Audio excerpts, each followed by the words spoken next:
Hi, I'm Barbara Rimkunis, and this is your Exeter History Minute.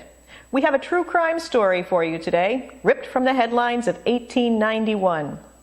It all starts on an August morning at the Wigan and Clark Brickyard near the railroad tracks off Forest Street. There were numerous brickyards in Exeter, and this one, like most in town, hired skilled French-Canadian brickmakers as the supervisors and overseers. General labor was harder to find. Brickmaking was labor-intensive and took months before a finished product could be shipped and sold.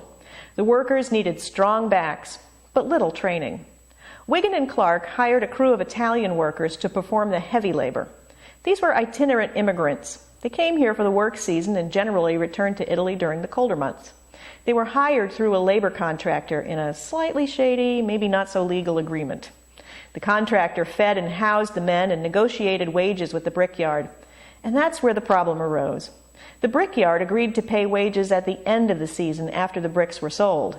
The men worked through the summer, hard, heavy labor, remember.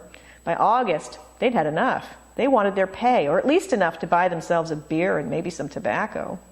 They also had families back in Italy who depended on their wages. On the morning of August 13th, Antony Bubba pulled a blade on his French-Canadian overseer, John Duguay. With no idea what the Italians wanted, Duguay pulled free and ran to the police station. Officer Edmund Thurston responded to the scene, armed only with a billy club. He arrested Bubba, but while he was walking away with his prisoner, 3 of the other Italian workers attacked him from behind. Then they roughed up John Duguay just for good measure. Duguay managed to run away before being badly injured, but Officer Thurston was beaten senseless. Now, the town jail was located right behind the brickyard, and this is where the story gets a bit weird. The prisoners were in the exercise yard when they heard the commotion. A local woman shouted them to go help. The prisoners jumped the fence and ran to the aid of Officer Thurston, the guy who probably put them in jail in the first place. But, no hard feelings. The Italians ran for the woods and were later captured just outside of Plastow. Judge Henry Shute heard the initial case a few days later. He called for a translator, and for the first time, local people heard about the conditions of the Italian workers. They told the judge that they hadn't received any pay for months. The brickyard insisted that they'd been told this when they were first hired. The Italian men said this was not what they'd agreed to. They also complimented the jail keeper and told the judge that the food and lodging at the jail was much better than their boarding conditions for the brickyard. Public opinion began to lean toward the Italians. Shute was lenient.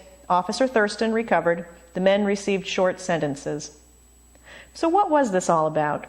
Certainly a crime had been committed. Assault is assault, even if it was caused by a language misunderstanding. We could see it as an ethnic flare-up, maybe Italians versus French Canadians, or American versus European values. It might be that the Italians, who were used to corrupt police back home, felt justified in attacking Officer Thurston. And why was Exeter's jail so relaxed? It's tough to interpret Exeter's great Brickyard Riot. For more puzzling historical dilemmas, visit our website at www.exeterhistory.org.